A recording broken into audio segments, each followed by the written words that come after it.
You know, there's something strange doing all this.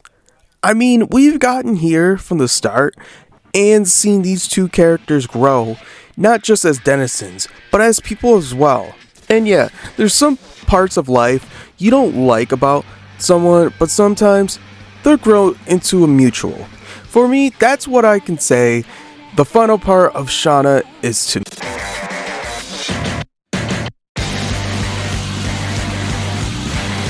me. It's the friend that was good friends at the start, but we swayed in high school, but we came back around. But now, matured, you can realize that you've gotten to get on the same path again and catch up to see that. The series that you thought was missed potential because of something more to you. This is the final part of Shana. Well, what more can I say but see Shana just destroy all these creatures? We're back to what I'm liking to see. But wait, is that Yuji? Okay, we'll get to that, but we immediately go back on Christmas Eve to see what actually happened, and we see what he's chosen. And well, he vanished. We see what Yuji's disappearance has an impact on them. His mom is now coddled Shana, but she is still digesting things.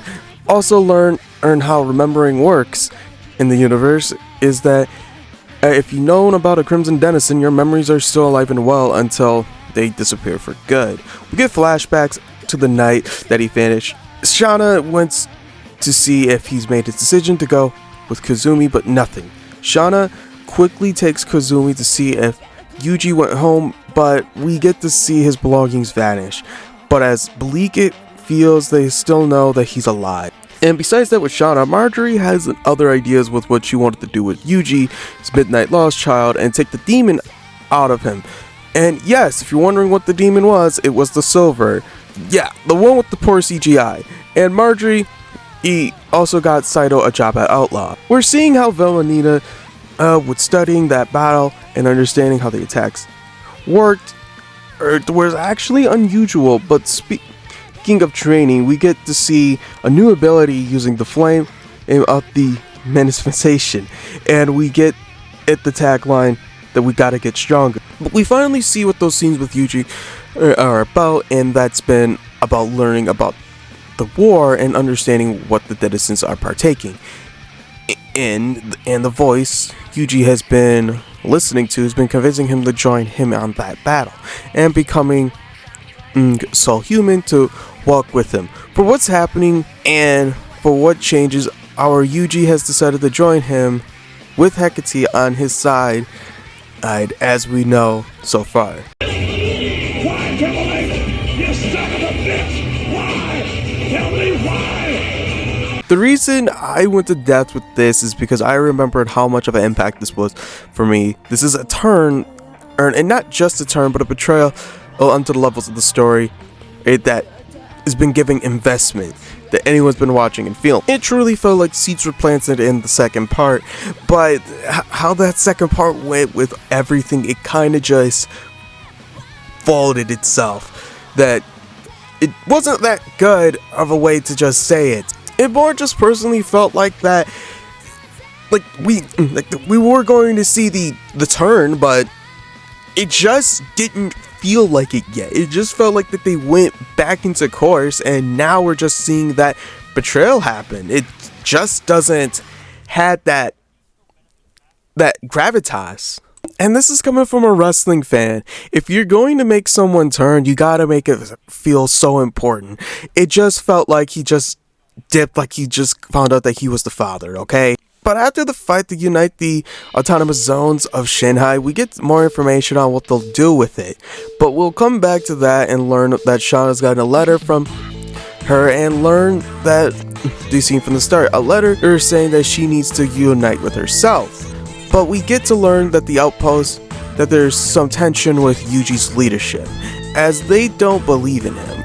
But as they talk, he tells we must stop the flame of heavens and that flame, and as it looks like the war will be heating up with tension as he shows the suspicious character, but talk is cheap and decides to attack him get some better resolve to be put in line. We at least get to know how powerful he's become. As the episode ends, we get to see the final face. Well, after Saito gets on board and figures out who's the Crimson Denizen, he calls Ida to help Marjorie as it's important, and with tension rising, we get to know what's going on. Everyone senses the presence, and Marjorie now will get to go, and with Ita is helping her. Everyone is put on to know the situation, even Kazumi is here to aid in. As Yuji reminds A's what happens, he's back to give answers finally. Marjorie finds out to be him, shocking. Yuji's reminisces what has gone down with the journey and what's the first time meeting Shana and all the things that is upon their journey with all the turns that it brought us. And one thing he states is that he changed is keeping Kazumi out of it, but he's still loving him after all the things and finding out about his secret. With knowing his sibling is to keep his parents company, as the two finally looks upon each other as the opposites of sides of the bridge pillar. With the two to finally meet, he's surrounded, and he says that his true name after casting that is saying his name is Yuji the Snake of the festival. As the polar opposite of the flame of heavens like Alistar, his preparations, Shana in stance with the others as they attempt to capture him. Kazumi gives some light on the view of the situation that Shana knows that's Yuji and does not want to harm him, with Shana becoming more shocked because of how different he is and is ready to strike but is hesitant because that's Yuji. And they explain how they need each other. And like anyone getting the I like you question, she asks why now.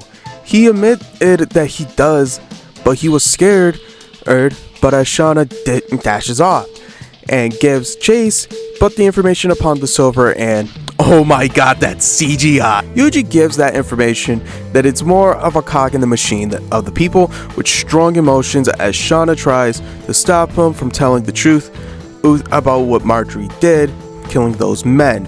Cold-blooded. As she breaks down, realizing the truth, and gets an existential crisis from all of this. Man, Yuji, this is the second time Yuji has done this. What a dog. Now with them alone, they face off with yelling talking points, and he was telling before. He asked her the question, but I'm going to be paraphrasing here. Do you think that you can protect your loved ones? Would there be enough flame denizens to protect the city? In a way, this is a dilemma that a lot of heroes face around their journey. Is the price of someone's life. If you don't know the person, does their life have value? And what about many people's lives? This question Yuji came to facing and learning about the life of the Flame Haze. Their life runs to the ground and disappears. If you need a real world comparison, I think in football is actually a great example of the running backs, of how nowadays that they run to the ground of their rookie deals until that contract year comes up and they try to lowball them. Some will submit and let them get their payday, and some of them will let them walk and see what would happen to them. But instead, he wants to save Shana, like it or not, to be by her side. He did this for her to get stronger.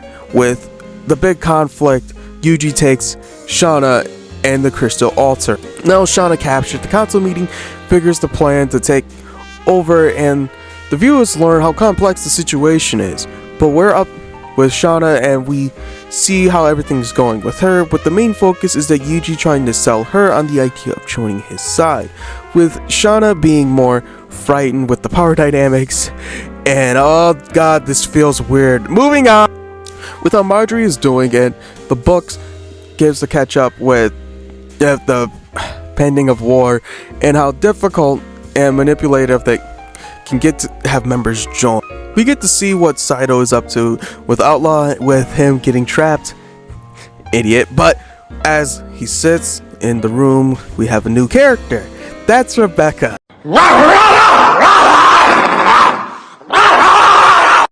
She gets Saito to know what's going on, but he'll be stuck in for a moment. But as we get back to the story of her and Velaminina's relationship, with both of them having a dirt patch of their relationship. But with war looming, we get to see the outlaw strategy, and like the episode before, to figure out things, and Rebecca is being what we know for now, destroying a wall and leaving and taking Saito with her to help Velaminina. The episode ends with Shana reminiscing about the feeling that she had just earlier before, with the situation once before, saying that love is the restricting spell that will get anyone to fall on one knee. But we get to see who's here right now, and that's Hecate. In an ambush, she just attacks Shana in a way of her own accord. Mainly this is important because we get to learn that the plan to open the gate to reclaim the snake's body. With Shana down, Yuji comes around to save her and breaks down the reason not to kill her, saying that another flame haze would just come out with Alistair, so she is bonded to the person that is the flame haze. But nonetheless, that we're building towards the war. More and more, we see what Kazumi is up to. Ooh, and hey, I know that guy, but more to figure out about the treasure tool. Dressed up, the journey towards more and more, Yuji is saying that he's protecting everyone. And back to Kazumi, we get her explaining the situation and the tool, as she feels with love and all the feeling that both halves have gone to two different directions. And the story time to explain, just to really just understand the cost of victory as he loses his existence, with the prince and the monster growing with purpose towards each other's once death. Pretty much this whole story, in my opinion, gives a paraphrasing of purpose, because in a way that you get so sucked up of destroying one thing that it only becomes the thing that motivates you, and then it kind of becomes the thing that you have to constantly go after. If you don't have the thing that you've been working so hard towards, was all the things that you've done just worth anything?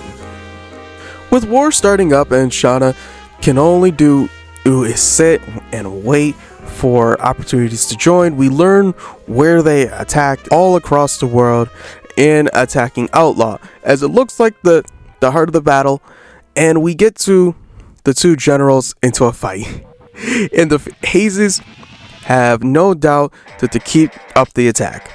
Upon back to the villains, they're on a path of pilgrimage.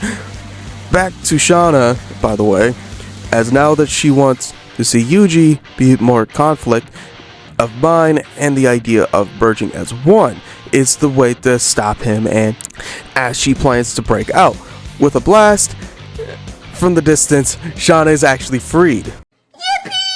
Well, the following episode, this is a big heist in details, as Shana still looks for the perfect moment to strike, as now the plan is to take down the restricted spell.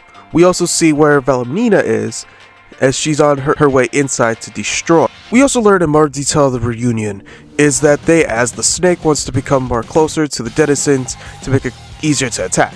But now we figure with Shana with an opportunity, and the giant golem destroys the underground. So, but Shana seems to be fine, and there's a realization for her where she figures that the bracelet is keeping her weak, and she needs to keep going. With her lowest she snaps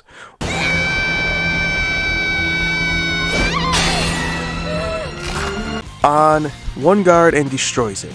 With rage, she calls for the Shuriken no Shana. He said it! The spirit on their way to the rightful owner. With the two coming together, the chain is broken off. She's back into being the flame-haired, burning-eyed hunter. Now at full strength, she makes her way out as Snake is getting closer to his body. Shana is on the lookout for the rescue party, but she stumbles into the Palace of the Stars, and with the camel trying to stop her, and gets surrounded. As that commits, Valentina is still looking for her, and she finds the location and gets caught. But as soon enough, the bird requests not to go to central of the building.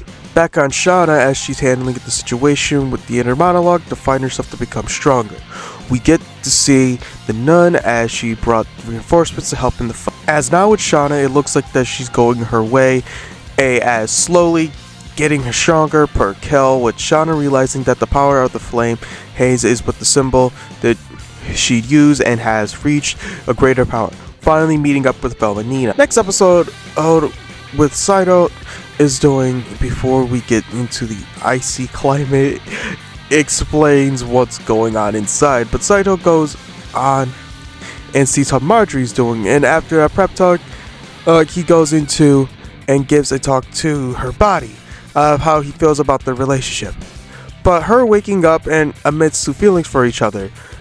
But on with the action, as the humans' force is holding off to their point until the monsters teleports. As much of episode 11 has a great amount of time upon the conflict, but let's be real here. We're all here for Saito and Marjorie's relationship, if anything. As looks who's here to keep them in place for Snake. As Rebecca, Valentina, and Benitro takes him on, Shana goes on without them. With that, they're going to get closer to their fight going on, with more being adaptive battle. With spells, Valentina's healing has no effect. So yeah, pretty much this fight is just a survival challenge, if anything. But they're at the doors and Snake unlocks his body. It's so over, guys. Alistair goes back to Shana as they'll become one sooner than expected, as Shana heads towards them. With the gang, and it looks like that their fight is gonna go down under, as with the effects that it takes as they attempt a blood seal, as it does nothing and it actually does more harm than helping them. And he's released. Actually, it does nothing, and oh, this shenanigans. Back to Shana as they meet again, and it takes on Yuji once again. And we learn more about the Grand Order with that. It's successful, completed, it molds the world as its own concept. After that, she yells to Yuji that she needs to unite as one. United in a substance and united with love. She admits that she has feelings for Yuji, and she tells Yuji that she must conquer him. Hey, yo! To force to do what she says. Shana decides, she'll decide the fate of the world. But now the two facing off with the fate of the world is by their blades, as the others around the war is upon the ceiling in all dimensions. With the two and collides, the professor turns his machine and the natural disaster erupts, as it's the perfect opportunity as the invaders to invade the allies' bases.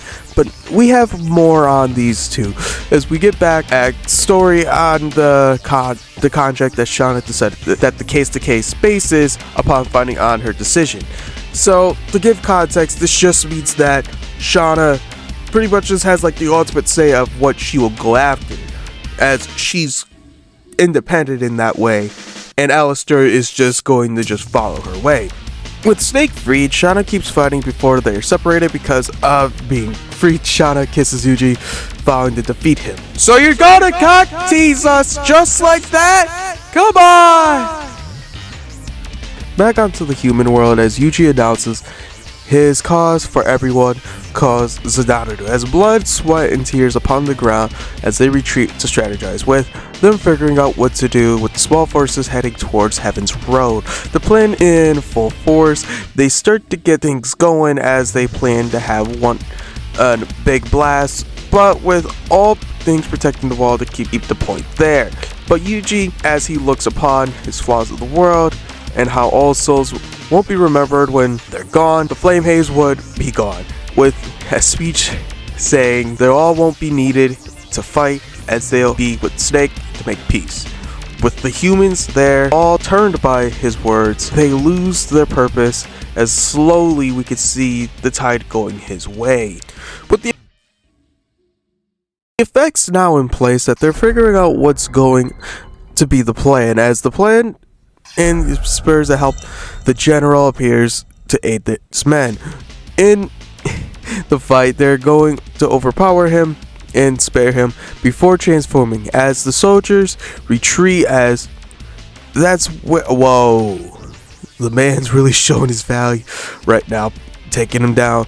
We get to learn about the four gods of the earth, and they have the same goal as the allies, aka Outlaw, but nonetheless they pretending that the palace is where it is, but look who's back. Marjorie closes him, and that did nothing. But we do get to know that this will be his last fight to help with the cause. With blood washed in the rain, we see one of the commanders pass on with how little that we just knew about his cause will be remembered. In the following episode, look who reappears, Fearless. So we at least know that she'll be playing a part in this, but we get to see what the gang's up to in Hong Kong to reorganize. Shana drives up a plan as she looks to be a long shot, but with the morale low, any plans can work. But with Outlaw recognizing that they're pretty much on their own, as to be cautious with how dangerous things can be. We get back to Yuji and gets to know about the ceremony that will take in Tokyo. But it looks like that the world, or Shana said to convince everyone to join, organize, and prioritize. They'll go to look for the three gods in New York. We get to look at the aftermath and how humans are affected, especially with some of the losses, and how they pissed at us. But hey, they're in New York, as they're looking for the other three. They'll be interesting. But at the airport, we see what the girls are up to, and they meet with the other hazes. We figured that the plan, and being as emotional as the situation has gotten for Shana to be the holder. We go back to Japan as Ita and Kazumi sees Yuji as they learn about the situation of the heart of the plan at Mishada City, and uses Kazumi in the plan, but he's in the giving mood and lets them question him. And after convincing and learning Kazumi will join, with everything they learn about Misaki City, it will become the battleground for the greater. Ito finally gets he's powerless.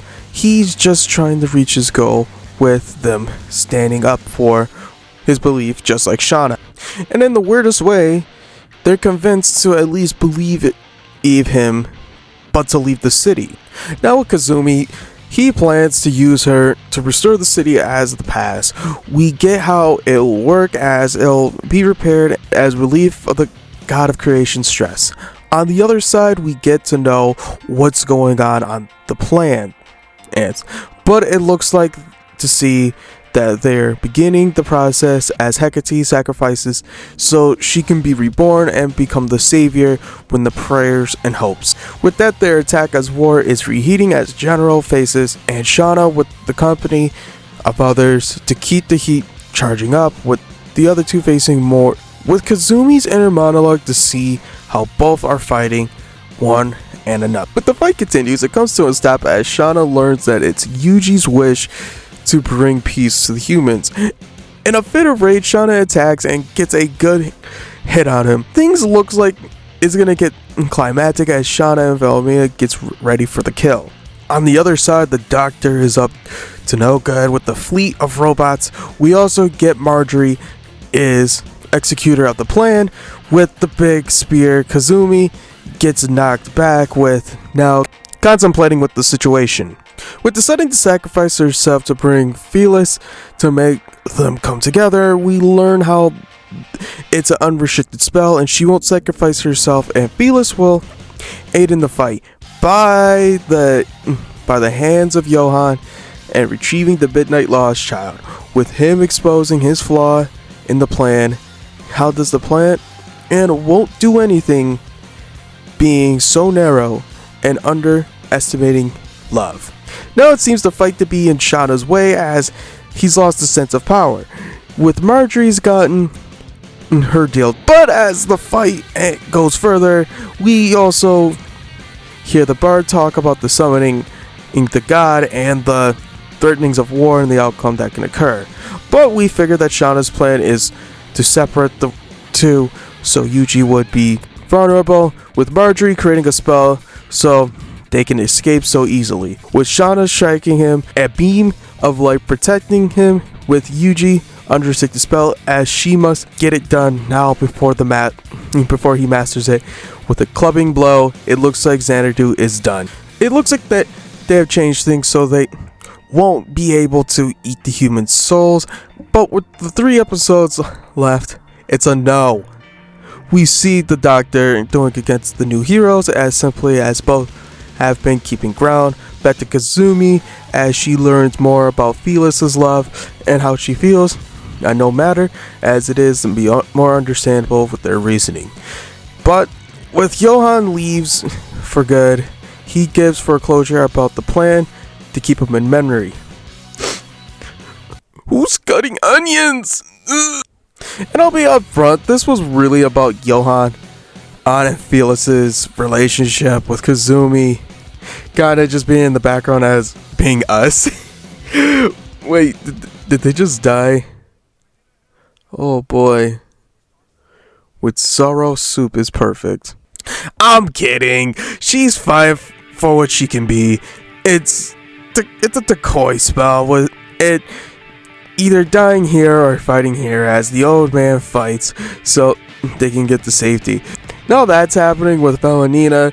Hell, she's even getting a moment of herself to give her spirit. Back to them as we find out about Snake's loss of the Dragon's Tail and the Silver, as having more cards on his sleeves and active the machine, and it doesn't work because of Marjorie. But it failed! We go back to the Bard as he is being summoned, but hey, the strategist had an extra plan as we learn the function and how it adapts from loss, and he just goes back to full health at midnight, trickling down as it looks to be too late now as he's summoning his power. But something is wrong. Something gets everyone's eye, and then the god of guidance appears as the plan looks to be changed is now, as the god changed the rules to be loved, not harming humans, as they were stopped from the other flame denizen. You can thank Johan and Felis for this. Nonetheless, Yuji starts the process as everyone's praying for desires, as now they pray they choose a paradise without their freedom, with him choosing to grant their desires.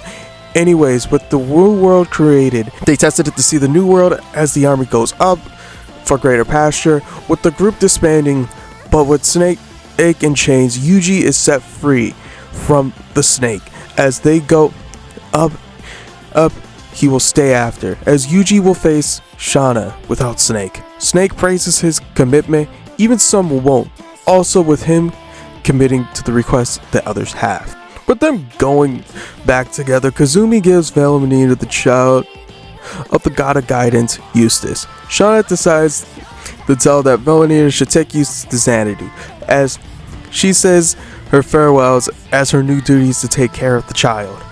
As now that we finally get to know what will happen, well, Yuji wants to fix the city and reverse what happened with the spell in his hand, being confronted about if she ought to restore Hiyaki, aka the girl that's a part of Shana. But Shana doesn't want this to happen because it would take the memories out of everyone that she's met upon this journey. But it looks to have no input as deciding to fight, not just for the city, but for the city's existence. With the seal fading, it's a Godzilla fight practically, as both go into size to fight. Conversation pursues and finds out that they want harmony, but it caused the whole city as Yuji shouts to never forget him to the city and the citizens. He wants to join Shana, but this has to be solved before then, with Shana punching him and giving him the torch. She admits that she wants to walk with him with a fit of rage, as Yuji admits that this would be his suffering, as Shana attacks him again with all her anger as she wanted to help him through the way. Also, by the way, nice touch to the first opening. As the two defeat them, with Yuji, he talks about the regrets that he puts upon people, but Shana says that she loves him through thick and thin and she'll be by his side. In the ending with them kissing before credits. Man. There's no onions this time. Crying. Damn. Well, we're finally here with the series. From humble beginnings with a story that concluded the way do I feel overall. Before I give my overall thoughts, how was part 3? As much I didn't like the second part, this was beautiful. And the way with the turns from the start, it really made the second part really disappointing. I thought well paced that it really kept through with the story, and it made more characters seem like they had more value and to what was going on with the scope and everything. And personally for me, I felt like that Snake and Yuji really stole the show of being more antagonists and really showing how the character really was, in my opinion, complicated but very still Yuji's character. It does this even with Shana, with her finally being the character I thought she was going to be in the second part, where she was determined and strong, and it had to get real that she really helped herself out of it, even though when she was at her weakest points that she was actually, still being cunning. It was just about the situation that made her different compared to the second one, where I really can just describe her character as just being more a side piece of the storyline. If you're wondering, yes, I actually do really like this one. I wish I would tell you not to watch part 2, but you kind of have to watch part 2 to get part 3. But anyways, how do I feel overall now rewatching this? I've rewatched this since I was a growing child, and now an adult. Would I feel the same with this as I go on and rewatch it? Kinda. I still have that crush on Rebecca though. But I can say this, that how it played out with the series, it's kind of really gave me a different thought of things. I think with all the things that has happened with the things I've watched, this kind of gave me a new way to kind of just get that. As much I didn't like this, especially the second part and some of the first part and other things, but it kept me more interested in a lot of things, because in a lot of ways, especially growing up, you kind of get into this weird thing where you're not interested in a lot of things, but the stuff that you're interested in, you don't want that thing to go. And that's how this felt. But I think if anything, from rewatching this, it really just gave me a way of thinking that, we'll say this, there are going to be times where you're just going to be sitting there at your lowest, and sometimes you gotta go back to something to get yourself back up so you can try new things. And personally, I think that if you did have to watch this, I think you have to experience everything, because as everything's a vital part of someone's life. I truly think rewatching this, you kind of get a sense of growing up, because the optimism, with a little bit of critiquing and growing up, to now fully understanding the potential that someone had. So if you've gotten any point to my journey of watching these, thank you. I really appreciate it. Alright, so pretty much I just wanted to say thank you for watching. What I just said before, I'm gonna kind of just rehash it here. I really appreciate the people that watch this, and will probably watch the next video that I do. Will be the movie. I don't know if I'm going to be doing the other things like the crossovers and whatnot. That might be a back burner thing, but after all these things, I kind of want to figure out what I want to do after these. I still got other things to do that I still have to put back in front, but after that, I can pretty much try to figure what I want to do with the next batch of videos. But anyways, if you like this video, please give it a like. If you dislike it, for engagement purposes, leave a comment for that as well. And if you absolutely love the series, show how much you love the series by also doing that. Thank you. If you're watching this at night, good night. If you're watching this whenever, hope you have a great day.